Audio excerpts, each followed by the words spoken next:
Everyone, आज है 13 अगस्त। लेकिन कल हमने 12 अगस्त की क्लास नहीं करी थी, इसलिए आज दोनों ही दिन के इंपॉर्टेंट करंट अफेयर के क्वेश्चंस का डिस्कशन करेंगे। हमने प्रीवियस क्लास में देखा था कि अंतरिक्ष में चावल की फसल उगाने वाला जो पहला देश है चाइना है। इंटरनेशनल स्पेस स्टेशन पर स्पेस वॉक करने वाले भारतीय मूल के तीसरे व्यक्ति अनिल मेनन हैं। आईआईटी गुवाहाटी ने पानी में विषैले पदार्थों का पता लगाने के लिए ईआई नामक एक पोर्टेबल ऑप्टिकल सेंसिंग उपकरण विकसित किया है। वर्ल्ड बायोफ्यूल डे मनाया जाता है 10 अगस्त को। हाल ही में FISU वर्ल्ड यूनिवर्सिटी स्क्वैश खिताब जीतने वाले पहले भारतीय सूरज कुमार चंद बने। अगस्त 2026 तक किस शहरी आवास योजना के तहत अब तक 1.25 करोड़ से अधिक मकानों को मंजूरी दी जा चुकी है? तो यह है प्रधानमंत्री अर्बन और प्रधानमंत्री आवास योजना अर्बन 2.0। ग्वालियर स्थित टैगडे में प्रतिष्ठित फाइटर कॉम्बैट लीडर का कोर्स पूरा करने वाली इंडियन एयरफोर्स की पहली महिला फाइटर पायलट है भावना कंठ। भारतीय नौसेना ने 10 अगस्त को अमेरिका की नेवी के साथ मिलकर के एक विस्फोटक गोला बारूद निपटान अभ्यास शुरू किया। 2026 वर्ल्ड एथलेटिक्स अंडर 20 चैंपियनशिप में पुरुषों के जेवलिन थ्रो में सिल्वर मेडल जीतने वाले दूसरे भारतीय जो हैं ये बने हैं आशीष यादव। और प्राइम मिनिस्टर नरेंद्र मोदी ने एआई संचालित हाई परफॉर्मेंस सुपर कंप्यूटिंग सुविधा जिसका नाम परम प्रज्ञा है ये उद्घाटन किया है आईआईटी दिल्ली से। और वर्ल्ड एथलेटिक्स अंडर 20 चैंपियनशिप में हाई जंप मेडल जीतने वाले पहले भारतीय एथलीट जो है ये बसंत कुमार मेघवाल बने। तो ये सभी क्वेश्चंस हम देख चुके हैं प्रीवियस क्लास में। शुरू करते हैं आज का हमारा पहला सवाल ये है कि अगस्त 2026 में मक्का जॉइंट डिफेंस अग्रीमेंट जो है ये किन देशों पर हुआ है या किन देशों ने इस अग्रीमेंट पर हस्ताक्षर किए हैं? तो 3 कंट्रीज इसमें शामिल है, सऊदी अरब, तुर्की और पाकिस्तान। ऑप्शन बी इसका राइट आंसर हो जाएगा। तीनों ही देशों के जो प्रमुख है आपको इमेज में नजर आ रहे हैं। अभी कैसा अग्रीमेंट है ये हम देख लेते हैं। पाकिस्तान, तुर्की और सऊदी अरेबिया ने इस समझौते पर हस्ताक्षर किए जिसका नाम है मक्का जॉइंट डिफेंस अग्रीमेंट। और जिस स्थान पर हस्ताक्षर किए गए हैं ये है अल सफा पैलेस सऊदी अरब के मक्का में। इसमें जिन नेताओं ने हस्ताक्षर किए हैं ये है सऊदी क्राउन प्रिंस मोहम्मद बिन सलमान, तुर्की के राष्ट्रपति रेसेप तजिप एर्दोगन और प्राइम मिनिस्टर है पाकिस्तान के शाहबाज शरीफ। इसका पर्पस क्या है? तीनों देशों की सामूहिक रक्षा यानी कि कलेक्टिव डिफेंस और कलेक्टिव डिटरेंस का संकल्प इन तीनों देशों ने लिया। इसका मतलब ये हुआ कि इस समझौते के तहत किसी एक देश पर किया गया हमला सशस्त्र हमला तीनों देशों पर हमला माना जाएगा, चाहे वह तुर्की पर हो, चाहे पाकिस्तान पर या सऊदी अरब पर। किसी एक पर भी हमला होता है तो ये तीनों ही देशों पर हमला माना जाएगा। यही है मक्का जॉइंट डिफेंस अग्रीमेंट। अब इन तीनों कंट्री को यदि आप मैप के थ्रू देखें तो सबसे पहले हम डिस्कशन करते हैं सऊदी अरब का। ये जो पूरा पार्ट है ना ये आपका अरब प्रायद्वीप है और आप देख पा रहे हैं अरब प्रायद्वीप का जो सबसे बड़ा देश है ये सऊदी अरब है जिसकी कैपिटल जो है ये रियाद है। करेंसी हो जाएगी दिनार। यहीं से भारत आते हुए मतलब भारत से निकले अरेबियन सी, गल्फ ऑफ आदेन, यहाँ रेड सी जो कि सऊदी अरब इससे बॉर्डर भी शेयर कर रहा है, रेड सी होते हुए यहाँ स्वेज कैनाल से आप मेडिटेरियन सी निकल जाते हैं और इसके ऊपर में यूरोपियन कंट्री है। भारत में यदि हम देखें तो इधर राजस्थान, गुजरात और इधर ऊपर जम्मू कश्मीर वाला, पंजाब वाला जो क्षेत्र है आपका ये पाकिस्तान से बॉर्डर शेयर करता है। हालांकि एक पंजाब है ये पाकिस्तान में भी है ना। तो पाकिस्तान जिसकी कैपिटल हो जाएगी इस्लामाबाद, ये भारत से अलग हुआ था और भारत और पाकिस्तान के बीच जो अंतरराष्ट्रीय लाइन है इसका नाम रेड क्लिफ लाइन है। इसके अलावा आप क्या रिलेट कर सकते हैं? यहीं पर एक ग्वादर पोर्ट है, पोर्ट का नाम ग्वादर पोर्ट है। ये मैं इसलिए बता रही हूँ क्योंकि यदि आप देख पा रहे हैं तो ये जो चाइना है ये भी भारत से बॉर्डर शेयर करता है। तो चाइना का जो काशगर प्रांत है यहाँ से एक 6 लेन रोड निकली है। भारत के यहाँ जम्मू कश्मीर वाले इलाके में जो काराकोरम रेंज है ये होते हुए ये कनेक्टिविटी बना चुकी है ग्वादर पोर्ट के साथ। तो पाकिस्तान के ग्वादर पोर्ट से कनेक्टिविटी चाइना के काशगर प्रांत से बन चुकी है जिस पर भारत ने आपत्ति भी जताई थी। और इस कॉरिडोर का नाम है सी पैक कॉरिडोर। फुल फॉर्म बनती है चाइना पाकिस्तान इकोनॉमिक कॉरिडोर। अब एक और मैप देख लेते हैं हम तुर्की का। अभी हमने सऊदी अरब डिस्कस किया, ईरान के इधर अभी हमने पाकिस्तान देखा। अब तुर्की की तरफ आते हैं। यदि मैं आपसे पूछूं क्या तुर्की एशिया में है या यूरोप में, तो देखिए मोस्टली हिस्सा तुर्की का एशिया में आता है।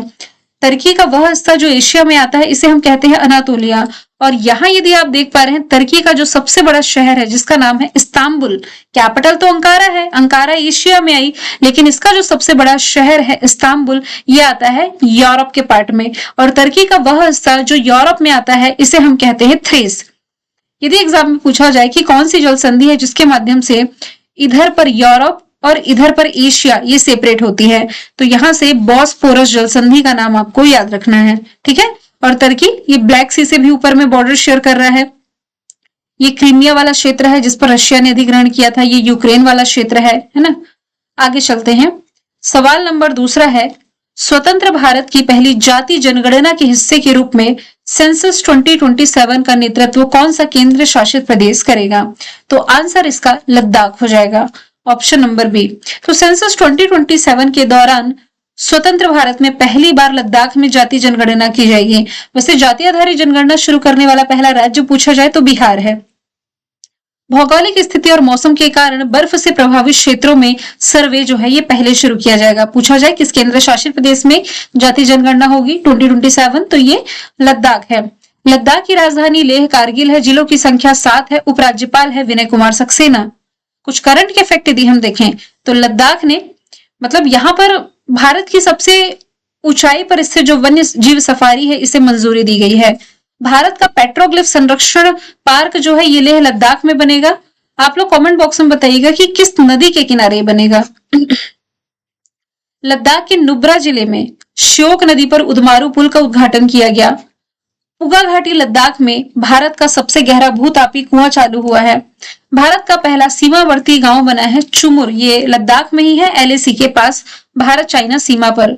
लद्दाख में सिंधु नदी हरित गलियारा नामक पर्यावरण पुनर्स्थापन परियोजना की शुरुआत की गई। होप रिसर्च स्टेशन यही स्थापित किया गया है। होप यानी कि human outer planetary exploration.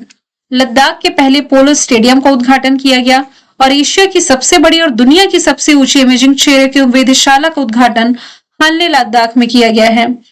Him तेंदुओं की सबसे ज्यादा संख्या 477 ये लद्दाख में बताई गई है। सवाल नंबर तीसरा है, 10 अगस्त 2026 को 7.4 तीव्रता का जो शक्तिशाली भूकंप आया जिसमें 100 से अधिक लोगों की मौत हुई, ये किस देश में आया था? तो ये साउथ अमेरिकी कंट्री कोलंबिया में आया हुआ था।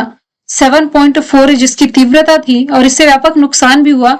100 से अधिक संख्या पहुंच गई यहाँ पर मृतकों की, ठीक है। बात की रिपोर्ट में हालांकि और भी इसमें संख्या में बढ़ोतरी हुई है। यदि हम मैप के थ्रू देखें कोलंबिया को तो साउथ अमेरिका का पार्ट तो है ही, ये ना इक्वेटर इससे बीचों बीच होकर गुजरती है, मतलब इससे बॉर्डर शेयर करती है।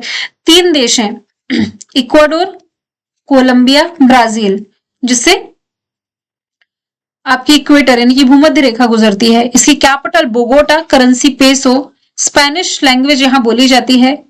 एबेलार्डो डे ला एस्प्रिला यहाँ के नए प्रेसिडेंट है और ये साउथ अमेरिका का पार्ट है। एक तरफ यदि आप देखेंगे तो पैसिफिक ओशन है, दूसरी तरफ अटलांटिक ओशन है। आगे पनामा स्ट्रेट है जिसके माध्यम से नॉर्थ अमेरिका और साउथ अमेरिका सेपरेट होते हैं। सवाल नंबर चौथा है, किस स्थान पर दूसरे राष्ट्रीय बंदरगाह सुरक्षा सम्मेलन 2026 का आयोजन किया गया? तो आंसर इसका दिल्ली हो जाएगा। दूसरे राष्ट्रीय बंदरगाह सुरक्षा सम्मेलन का आयोजन दिल्ली में किया गया। इस सम्मेलन को केंद्रीय बंदरगाह, जहाज रानी और जल मार्ग मंत्री सर्बानंद सोनोवाल ने संबोधित किया है।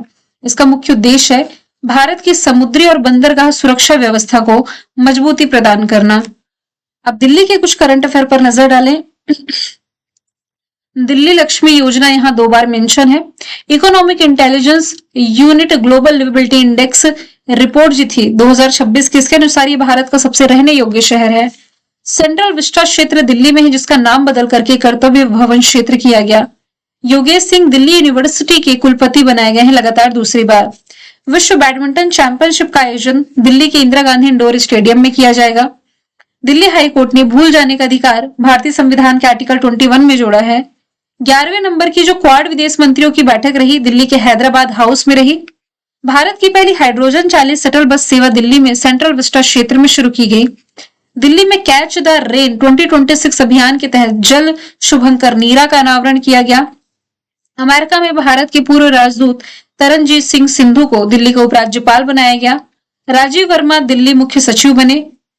अच्छा, दिल्ली पुलिस के नए आयुक्त कौन बने हैं, इसका आंसर आप बताइएगा कमेंट बॉक्स में।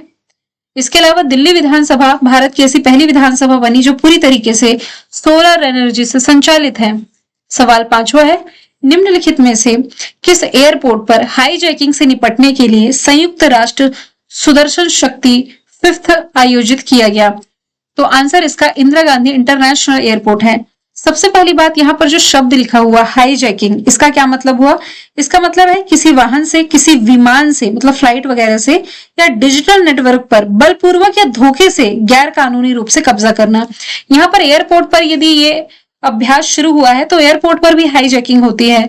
यदि आप लोगों ने देखा होगा तो एक मूवी थी जिसमें कि लीड रोल पर सोनम कपूर थी। उस मूवी का नाम नीरजा था। नीरजा भनोत की स्टोरी थी जिसमें कि एक प्लेन को हाईजैक किया गया था, है ना, और पैसेंजर को निशाना बनाया गया था।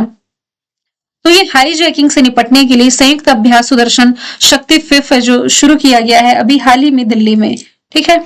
ये अभ्यास दिल्ली पुलिस और राष्ट्रीय सुरक्षा गार्ड द्वारा केंद्रीय और राज्य एजेंसियों के समन्वय से किया गया है इंदिरा गांधी इंटरनेशनल एयरपोर्ट पर।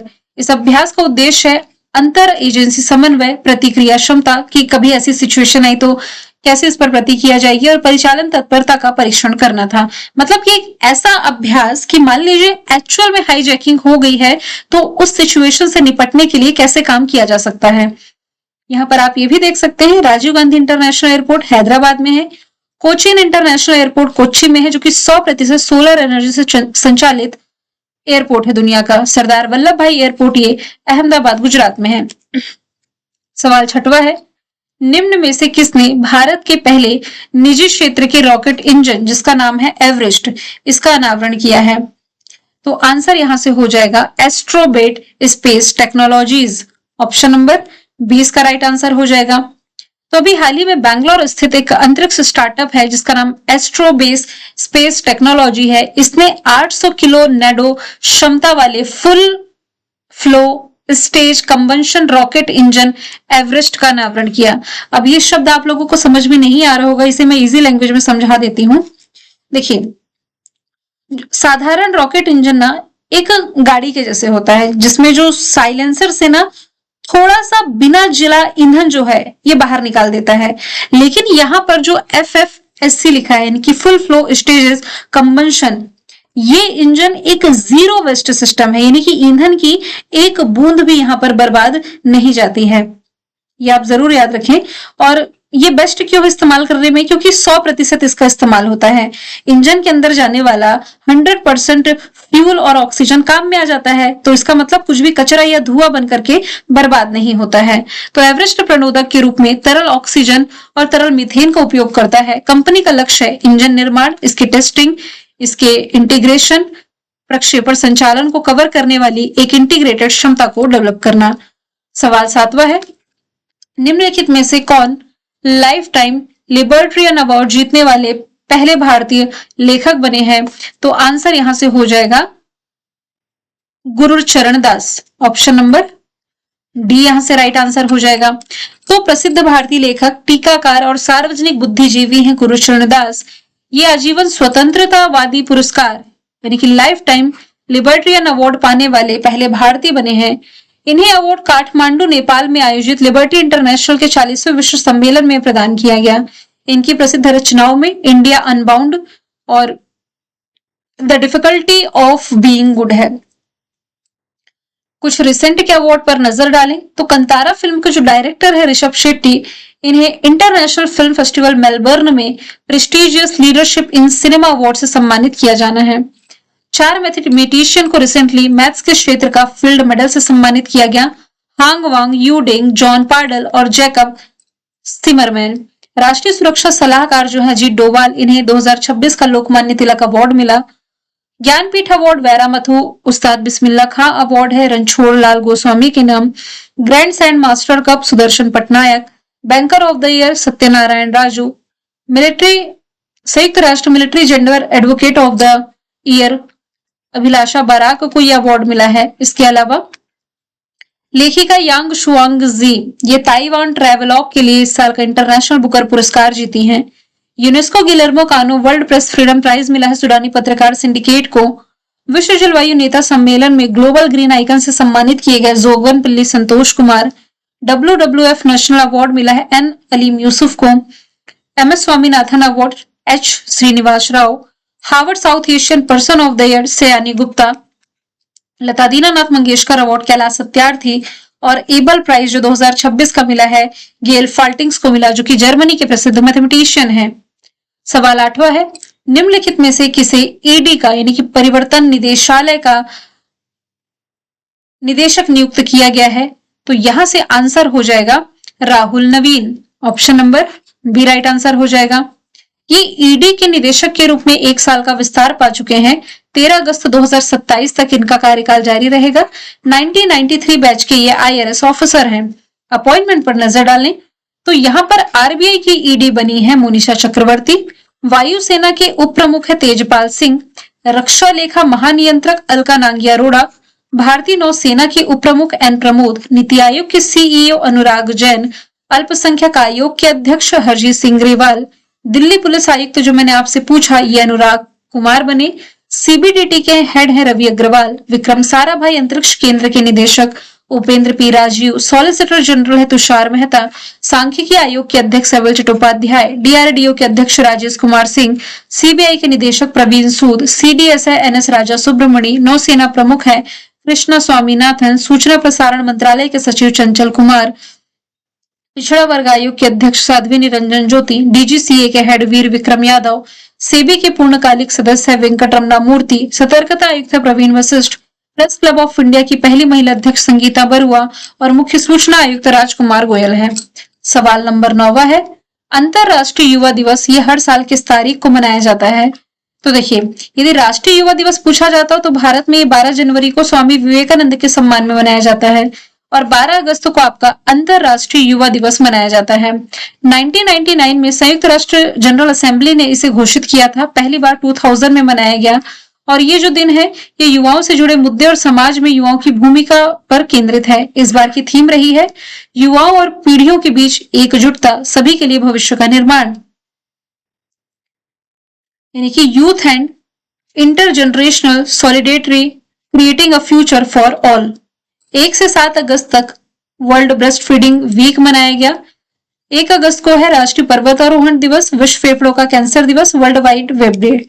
4 अगस्त है US कोस्ट गार्ड डे, 6 अगस्त है हिरोशिमा डे, 7 अगस्त है नेशनल हैंडलूम डे, 8 अगस्त भारत छोड़ो आंदोलन डे, 9 अगस्त है नागासाकी डे और 10 अगस्त को बायोफ्यूल डे। सवाल 10वां है, 16वीं एशियाई शेर आबादी गणना 2025 के अनुसार भारत में एशियाई शेरों की जो कुल आबादी है ये हो गई है 891 यानी कि 891।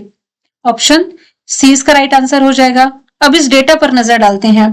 भारत में एशियाई शेरों की संख्या 2020 में जो 674 थी अब 5 सालों बाद यानी कि 2025 में बढ़ करके हो गई है 891। लगभग 30% की वृद्धि आप इसे मान सकते हैं। मतलब 2010 के सेंसस से यदि हम देखें तो 2010 से अभी तक 30% की वृद्धि हुई है। यहां पर मैंने मेंशन किया हालांकि चार्ट में 30% ग्रोथ सिंस 2010। रिपोर्ट में 1996, 95, 2001, 2005, 2015, 2020 तक का मेंशन है ना। अभी हम 2025 वाला ताजा डेटा याद रखें। एशियाई शेरों की संख्या का जो 16वां अनुमान है ये 10 से 13 मई 2025 के बीच गुजरात के 11 जिलों में लगाया गया। वैज्ञानिक रूप से एशियाई शेरों को पैंथेरा लियो पर्सिका कहा जाता है और इसे IUCN की रेड लिस्ट में इंडेंजर्ड की कैटेगरी में रखा गया है। गुजरात का गिर और ग्रेटर गिर इलाका भारत के जंगली एशियाई शेरों का प्रमुख आवास है और अभी ये रिपोर्ट इसलिए हम पढ़ रहे हैं क्योंकि 10 अगस्त को विश्व शेर दिवस भी मनाया गया। सवाल 11वां है, भारत के स्वतंत्रता दिवस 2026 का जो मुख्य विषय रहा था ये है युवा शक्ति। ऑप्शन बी राइट आंसर है। भारत 2026 का ये जो स्वतंत्रता दिवस है 15 अगस्त को तो मनाएगा ही। ये 1947 में ब्रिटिश शासन से आजादी मिलने का 80 नंबर का इंडिपेंडेंस डे है ना, क्योंकि 79 तो कंप्लीट हो जाएंगे।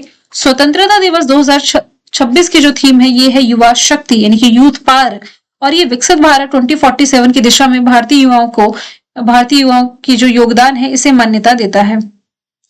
सवाल 12वां है, नाविकों की शिकायतों के लगातार समाधान के लिए बंदरगाह, जहाज रानी और जलमार्ग मंत्रालय द्वारा कौन सा पोर्टल लॉन्च किया गया? तो यहां से आपको ई नाविक पोर्टल रिलेट करना है। ऑप्शन बी राइट आंसर है। पोर्ट शिपिंग और जलमार्ग मंत्रालय ने ई समुद्र प्लेटफॉर्म के साथ साथ ई नाविक पोर्टल भी लॉन्च कर दिया है। ई नाविक भारतीय नाविकों और समुद्री क्षेत्र के नियोक्ताओं के लिए 24/7 काम करने वाला डिजिटल शिकायत निवारण सिस्टम है और ये रोजगार से जुड़े विवादों, वेतन अनुबंधों, साथ ही सुरक्षा संबंधी शिकायतों के समाधान में हेल्प करता है। सवाल 13वां है, गुजरात के किस गांव ने शिक्षक संदीप उपाध्याय की पहल के तहत 16 फेडरेटेड शतरंज खिलाड़ी तैयार कर लिए हैं?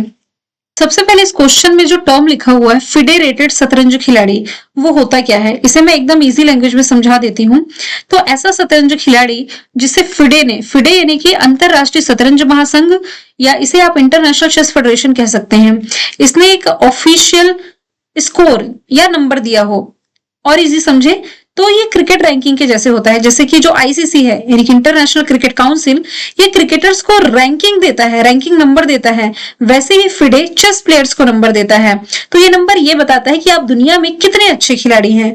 तो जैसे शुरुआत की हम बात करें ना, तो फिडे की लिस्ट में नाम आने के लिए कम से कम 1400 के आसपास का जो स्कोर है, जो रेटिंग है, ये खिलाड़ी को बनानी पड़ती है। तो फायदा यह है कि एक बार फेडरेटेड बनने के बाद आप दुनिया की किसी भी खिलाड़ी के साथ प्रोफेशनल टूर्नामेंट खेल सकते हैं। तो वही हम देख रहे हैं कि अभी हाल ही में गुजरात के रतु सिंह नाम मुवाडा गांव के एक शिक्षक संदीप उपाध्याय पहल के तहत 16 फेडरेटेड शतरंज खिलाड़ी है जो कि ये तैयार हो चुके हैं। गणित के शिक्षक है संदीप उपाध्याय, इन्होंने 2021 में गांव में शतरंज को परिचित कराया छात्रों से। इस पहल के जरिए लगभग 200 बच्चों ने शतरंज खेलना शुरू किया और इस प्रोग्राम की मदद से 21 छात्रों को गुजरात के जिला स्तरीय स्पोर्ट्स स्कूल में दाखिला मिल चुका है। संदीप उपाध्याय का लक्ष्य 50 ग्रैंड मास्टर जो कि शतरंज का खिताब है और 100 विश्व चैंपियन तैयार करना, साथ ही वे शिक्षा और प्रतियोगी परीक्षाओं की तैयारी करने में भी हेल्प करते हैं। विश्व हाथी दिवस हर साल किस तारीख को मनाया जाता है? तो ये भी अगस्त महीने की 12 तारीख को सेलिब्रेट किया जाता है। इस दिन का मकसद है हाथियों के संरक्षण और उन्हें पेश आने वाले खतरों के बारे में जागरूकता बढ़ाना। पहली बार ये 2012 में मनाया गया था और ये प्राकृतिक आवास का नुकसान, इंसान हाथी के बीच जो टकराव होता है, अवैध शिकार और वन्य जीवों के गैर कानूनी व्यापार जैसे मुद्दों पर ध्यान केंद्रित करता है। इस पहल की शुरुआत पेट्रिसिया सिम्स और एलिफेंट रीइंट्रोडक्शन फाउंडेशन ने मिलकर के करी थी। यदि आपसे पूछा जाए कि भारत में प्रोजेक्ट टाइगर की शुरुआत कब की गई थी, तो ये 1973 आप याद रखते हैं, लेकिन प्रोजेक्ट एलिफेंट पूछा जाए तो 1992 आपको याद रखना है। अगला सवाल है, 11 नए इंटरनेशनल पोर्ट्स के जुड़ने के बाद भारत में ई वीजा एंट्री पॉइंट्स की संख्या अब बढ़ करके कितनी हो गई है? तो ये कुल बढ़ करके हो गई है 88। ऑप्शन नंबर सी इसका राइट आंसर है। अब मैं आपको इजी लैंग्वेज में समझा देती हूँ कि ये ई वीजा एंट्री पॉइंट्स का मतलब क्या हुआ। इसका सीधा और आसान मतलब ये है कि वो जगह जैसे कि पोर्ट या फिर एयरपोर्ट, यानी कि बंदरगाह और एयरपोर्ट की मैं बात कर रही हूँ, जहां से आप ई वीजा दिखा करके देश के अंदर एंट्री ले सकते हैं। ठीक है, अगर आपके पास ई वीजा यानी कि इलेक्ट्रॉनिक वीजा है तो आप देश के किसी भी रैंडम रास्ते या बॉर्डर से अंदर नहीं आ सकते। सरकार ने कुछ खास जगहों को फिक्स कर रखा है जहां ई वीजा चेक करने की मशीन और सिस्टम लगे हुए हैं। यदि ये नहीं समझ में आया है तो और आसान लैंग्वेज में आपको समझाती हूँ एक एग्जांपल देकर के। मान लीजिए कि आपके पास किसी बड़े वीआईपी इवेंट की डिजिटल टिकट है, डिजिटल एंट्री टिकट है आप कह सकते हैं, या क्यूआर कोड है। तो अब उस स्टेडियम में जहां पर आपको जाना है, मान लीजिए स्टेडियम है, यहां पर ये इवेंट होना है और इसका पास यानी कि टिकट आपको मिल रखी है ना। तो अब इस स्टेडियम में जाने के लिए मान लीजिए 5 रास्ते हैं, 1 2 3 4 5 गेट है इसके एंट्री के, है ना। लेकिन यहां पर जो आपके पास टिकट है, इस टिकट को केवल आप 2 ही गेट पर स्कैन करके जा सकते हैं, गेट नंबर 2 पर और गेट नंबर 5 पर। बाकी 3 गेट में आप इसे एंट्री नहीं पा सकते, है ना। तो सेम यही नियम जो है ये वीजा पर भी लागू होता है। तो इसके लिए कुछ फिक्स जगह है। ई वीजा वाले यात्रियों के लिए देश के मुख्य जो इंटरनेशनल एयरपोर्ट्स हैं और जो सी पोर्ट्स हैं, समुद्री बंदरगाह, ये तय होते हैं। आई होप ये आप समझ गए होंगे। तो भारत ने ई वीजा वाले विदेशी नागरिकों के आने के लिए 11 नए इंटरनेशनल पोर्ट्स जोड़े हैं, जिसके बाद भारत में ई वीजा एंट्री पॉइंट की कुल संख्या बढ़कर के 88 हुई है। नए जोड़े गए एंट्री पॉइंट्स में 9 लैंड और 2 एयरपोर्ट्स शामिल हैं। 2 लैंड पोर्ट और 2 एयरपोर्ट। 2 शामिल किए गए एयरपोर्ट में भोपाल तिरुपति है। मिनिस्ट्री ऑफ होम अफेयर्स ने इस कदम का मकसद विदेशी पर्यटकों के लिए आसानी से एंट्री की सुविधा देना और टूरिज्म व इंटरनेशनल ट्रेवल को बढ़ावा देना है। मृत्यु दंड को समाप्त करने वाला अरब जगत का जो पहला देश बना है, ये कौन बना है? तो लेबनान इसका राइट आंसर होगा, ऑप्शन सी। लेबनान की संसद ने इस सजा को आजीवन कारावास और कठोर श्रम से बदलने की घोषणा करी। मतलब कि यदि किसी को मृत्यु दंड ना दे करके उसे आजीवन कारावास में रखा जाए या और कठोर श्रम से दिया जाए, बस मृत्यु दंड यहाँ अलाउ नहीं होगा। तो लेबनान की यदि हम बात कर रहे हैं तो इसकी कैपिटल जो है ये बेरूत हो जाएगी। और लेबनान ये मेडिटेरियन सी से बॉर्डर शेयर कर रहा है। करेंसी लेबनानी पाउंड है और ये एशिया महाद्वीप का पार्ट है। यहीं आप देख सकते हैं आइलैंड कंट्री साइप्रस, और इसके जस्ट ऊपर में हमने तुर्की को मैप के थ्रू देखा भी है। इसी के जस्ट नीचे आते हैं तो इजराइल है। इजराइल भी मेडिटेरियन सी से सीमा साझा कर रही है। इजराइल के ऊपर लेबनान है, इधर सीरिया, जॉर्डन, गाजा वाला क्षेत्र, फिर इधर इजिप्ट है। अगला सवाल है 2025 में 35.4% की वैश्विक हिस्सेदारी के साथ दुनिया का नंबर 1 शिप रिसाइकलिंग राष्ट्र जो है ये कौन बना है? तो यहां से अपना ही देश है, भारत इसका राइट आंसर हो जाएगा। सबसे पहली बात, यहाँ जो टर्म लिखा हुआ है शिप रिसाइकलिंग, इसका क्या मतलब हुआ? इसका मतलब ये है, शिप का मतलब क्या है? जहाज। रिसाइकलिंग का मतलब क्या हुआ? पुनः उपयोग करना, पुनर्चक्रण भी आप इसे कह सकते हैं।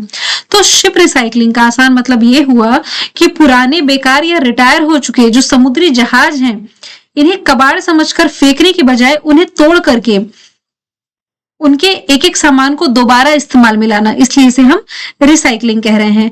और इसे पहले शिप ब्रेकिंग यानी कि जहाज तोड़ना कहा जाता था, लेकिन अब इसे रिसाइकलिंग कहते हैं क्योंकि इसमें कुछ भी बर्बाद नहीं होने दिया जाता है। तो भारत जो है 2025 में शिप रिसाइकलिंग के क्षेत्र में दुनिया में पहले स्थान पर रहा। एक ऑफिशियल फैक्ट शीट के अनुसार वैश्विक जहाज रिसाइकलिंग में भारत की हिस्सेदारी 2024 में जो 30.1% थी, अब 2025 में बढ़कर के 35.4% रही है। भारत में जहाज रिसाइकलिंग की मात्रा 2024 का 1.86 मिलियन ग्रॉस टन से बढ़ा है 2025 में 2.99 मिलियन ग्रॉस टन। ये लगभग 60% की वृद्धि दर्शाता है। और फैक्ट शीट के अनुसार गुजरात का अलग सोसिया सिप रिसाइकलिंग क्लस्टर भारत की जहाज रिसाइकलिंग क्षमता की रीढ़ है। इसे दुनिया का सबसे बड़ा जहाज रिसाइकलिंग सेंटर माना जाता है और भारत के कुल जहाज रिसाइकलिंग गतिविधियों में इसकी हिस्सेदारी तकरीबन 98% है। मैंने कल आपसे पूछा था यानी कि प्रीवियस क्लास में कि कंप्रेस्ड बायोगैस प्लांट को, इस गैस के उत्पादन को बढ़ावा देने के लिए केंद्रीय मंत्रिमंडल ने 23,731 करोड़ के परिव्यय के साथ किस योजना को मंजूरी दी? तो ये गोवर्धन योजना है। आज का सवाल आप लोगों के लिए है, गृह मंत्रालय द्वारा लू और बिजली गिरने को अधिसूचित प्राकृतिक आपदाओं की लिस्ट में शामिल करने के बाद अधिसूचित प्राकृतिक आपदाओं की संख्या अब कितनी हो गई है? तो आंसर जो भी है कमेंट बॉक्स में बताएं। मिलेंगे नेक्स्ट क्लास में। Thank you so much.